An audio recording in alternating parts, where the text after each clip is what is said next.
여러분 안녕하세요. 반갑습니다. 모두들 평안하시고 하나님의 은혜와 사랑이 늘 함께 동행하는 귀하고 복된 걸음들이 되기를 바랍니다. 여러분에게 이미 제가 말씀을 드리고 알려드린 대로요. 당분간 매일 예배는 이전에 했던 예배 영상들, 매일 예배 영상들을 다시 재방송하는 그런 시간 가지게 되는 것 양해를 부탁을 드립니다. 그래서 설교 마치고 난 다음에 중보 기도할 때도요, 제가 따로 언급을 드리지 않습니다. 여러분들께서 기억해 주시고 우리 아프신 성도님들 위하여서 꼭 기도해 주시고 또 교회의 여러 가지 일들을 위하여 우리 교회의 우리 모든 성도님들의 성령 충만과 영적인 내외적인 부흥을 위하여 우리 함께 기도해 주시면 감사하겠습니다. 자, 이제 우리 함께 찬양 드리며 예배를 시작하도록 하겠습니다.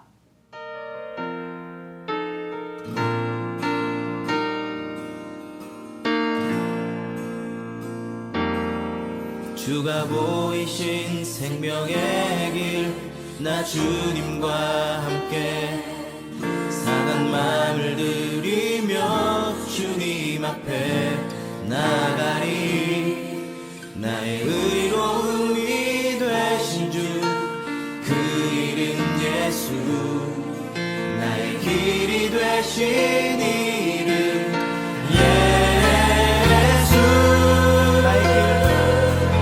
나의 길 오직 그가 아시나니, 나를 단련하신 후에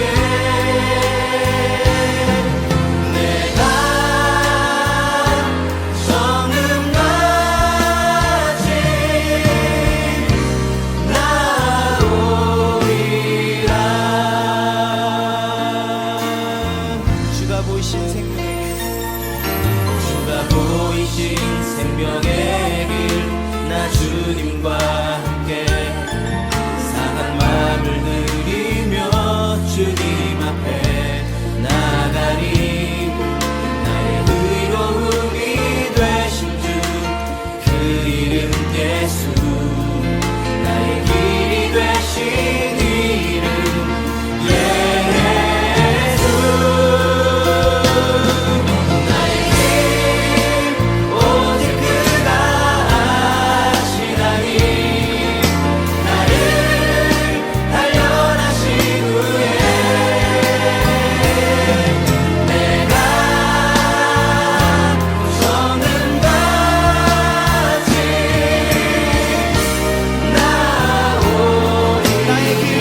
이제 우리 오늘 말씀 보겠습니다.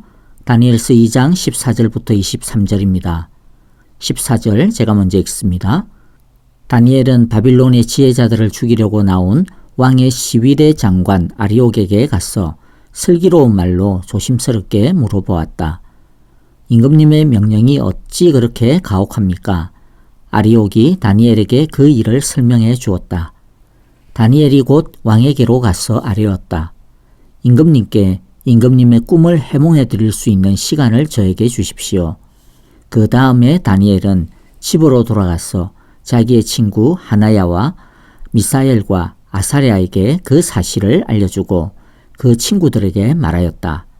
너희와 나는 다른 바빌론의 지혜자들과 함께 죽지 않도록 하늘의 하나님이 긍휼을 베풀어 주셔서 이 비밀을 알게 해 주시기를 간구하자. 바로 그날 밤에 다니엘은 환상을 보고 그 비밀을 밝히 알게 되었다. 다니엘은 하늘의 하나님을 찬송하였다. 다니엘은 다음과 같이 찬송하였다. 지혜와 권능이 하나님의 것이니 영원부터 영원까지 하나님의 이름을 찬송하여라. 때와 계절을 바뀌게 하시고 왕들을 패하기도 하시고 세우기도 하신다. 지혜자들에게 지혜를 주시고 총명한 사람들에게 지식을 주신다. 심오한 것과 비밀을 드러내시고 어둠 속에 감추어진 것도 아신다. 그분은 빛으로 둘러싸인 분이시다. 나의 조상을 돌보신 하나님, 나에게 지혜와 힘을 주시며 주님께 간구한 것을 들어주시며 왕이 명령한 것을 알게 해주셨으니 주님께 감사하며 찬양을 드립니다. 아멘. 우리가 어제 본 것처럼 느부갓네살의 어처구니 없는 명령으로 인해 다니엘과 세 친구 그리고 바빌론에 있는 수많은 지혜자들이 생죽음을 당할 위기에 처해졌습니다. 왕은 자기 분에 못 이겨 미쳐 날뛰고 있고 지혜자들은 인간의 힘으로는 도무지 해결할 수 없는 문제이기에 공포에 질려 좌절하고 있고 왕의 명령을 받은 군인들은 영문도 모른 채 체포하러 다니고 온 왕궁이 어지럽기 짝이 없습니다. 왕의 명령을 받은 군인들이 다니엘을 체포하러 다니엘의 처소에 들이닥쳤습니다. 다니엘이 시위대 장관에게 이게 도대체 무슨 일이냐고 묻는 것을 보면 다니엘은 왕궁에서 일어난 일을 제대로 모르고 있는 것 같습니다. 아마도 다른 많은 사람들도 영문도 모른 채 체포당하고 있었을 것입니다.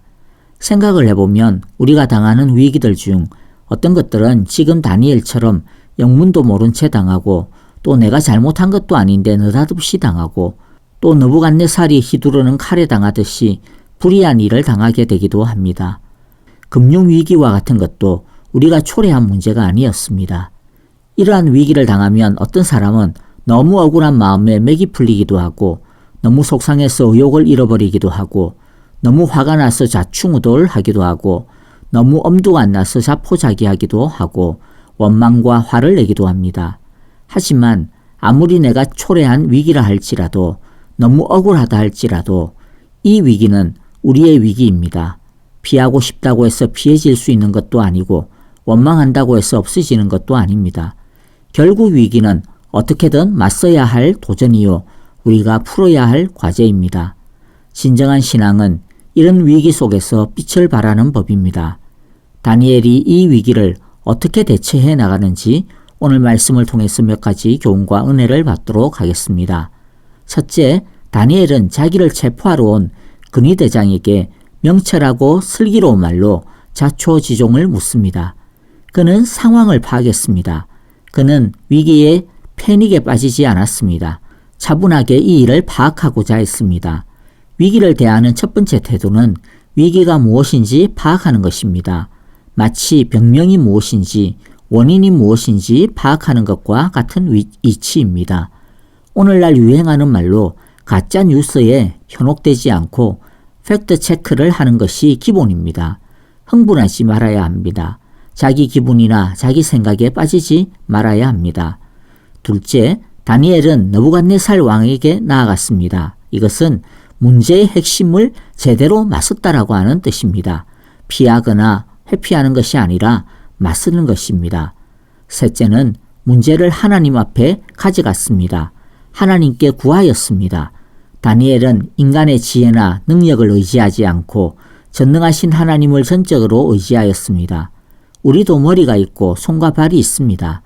그래서 우리 힘으로 해결해 볼 여지가 있을 수도 있습니다. 하지만 우리가 할 수 있다 하더라도 하나님 안에서 해야 합니다. 또 하나님과 함께 해야 합니다. 우리가 기도하면 그때부터 그 문제는 우리의 문제가 아니라 하나님의 문제가 됩니다. 넷째, 다니엘은 혼자서 그 문제를 끌어안지 않았습니다. 다니엘은 자기의 세 친구에게 기도를 요청했습니다. 함께 기도할 수 있는 동지가 있다라는 것이 얼마나 좋고 축복된 일인지 모릅니다. 기도를 같이 할 수 있다라고 하는 것은 서로가 친구라는 뜻입니다. 마음을 같이 나눌 수 있다라는 뜻이게 되겠죠. 그냥 입에 달린 말로 기독교인들이 흔히 하는 인사치레로 제가 기도하겠습니다 라고 하는 그런 것이 아니라 자신을 진실되게 나누면서 기도를 요청하고 또 기도를 함께 하는 것은 그 어떤 기도보다 능력이 있습니다. 다니엘이 될 수 있었던 것은 단순히 다니엘의 능력만이 아닙니다. 이 세 친구의 헌신적인 평생 기도가 쌓였기 때문입니다. 문제를 혼자서만 끙끙거리고 끌어안지 말고 진실되게 기도해주고 같이 이해해주고 아파해주고 또 때로는 말씀 안에서 정직하게 지적해줄 수 있는 기도의 친구를 만드시기 바랍니다. 그런데 다른 사람이 나를 위해 이런 기도 동력자가 되어주기를 원한다면 당연히 자신이 먼저 다른 사람의 기도의 동력자가 되어야 할 것입니다. 오늘도 보면 다니엘이 먼저 새 친구를 찾아갔고 문제를 나누었고 기도 제목을 나누었습니다. 먼저 마음을 열었던 것입니다. 예수님께서 함께 기도할 때의 축복을 제자들에게 강조하셨습니다. 마태복음 18장 19절부터 20절 보면 내가 진정으로 거듭 너희에게 말한다. 땅에서 너희 가운데 두 사람이 합심하여 무슨 일이든지 구하면 하늘에 계신 내 아버지께서 그들에게 이루어 주실 것이다. 두세 사람이 내 이름으로 모여있는 그 자리, 거기에 내가 그들 가운데 있다. 이것이 교회의 능력입니다.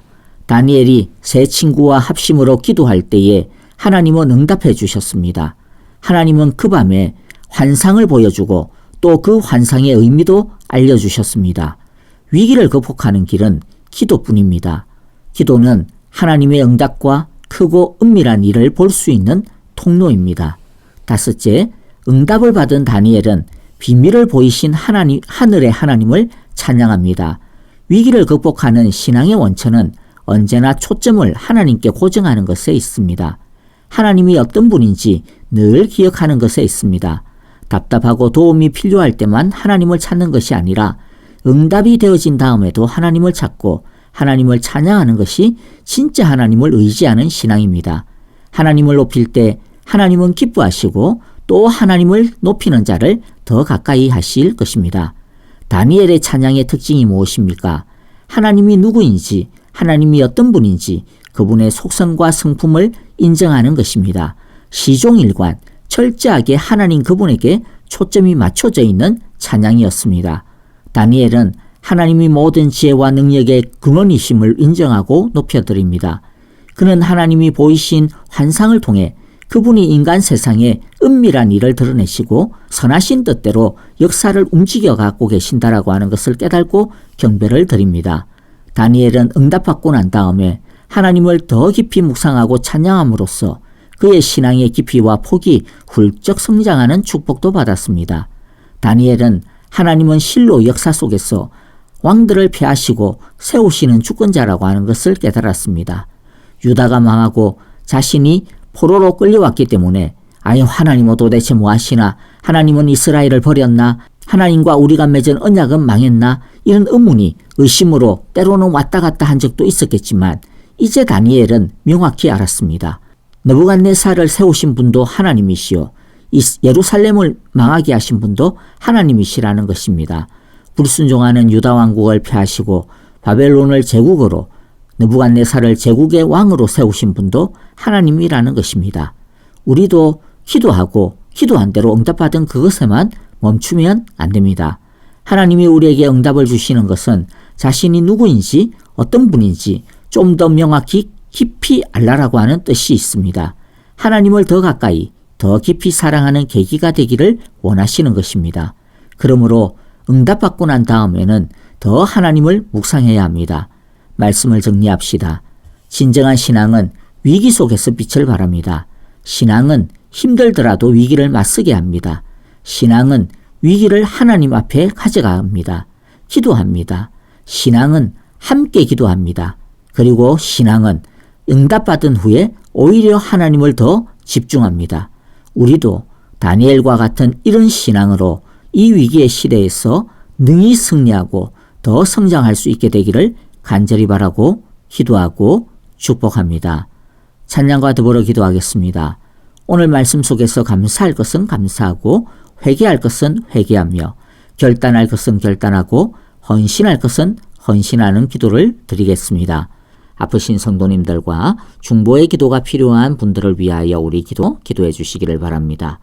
위기 속에서 기도로 응답받고 신앙으로 더욱 성장하는 기도합니다. 안녕히 계십시오. 감사합니다.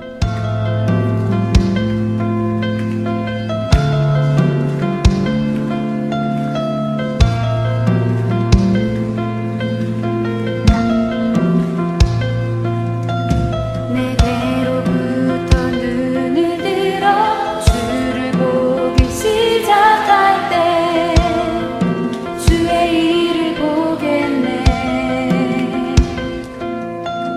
내 작은 마음 돌이키사 하늘에 꿈꾸게 하네. 주님을 볼 때 내게로부터 눈을 들어 주를 보기 시작할 때 주의 일을 보겠네. 내 작은 마음 돌이키사 하늘에 꿈꾸게 하네. 주님을 볼 때 모든 시선을 주님께 드리고 살아계신 하나님을 느낄 때 내 삶은 주의 역사가 되고 하나님이 일하기 시작하네.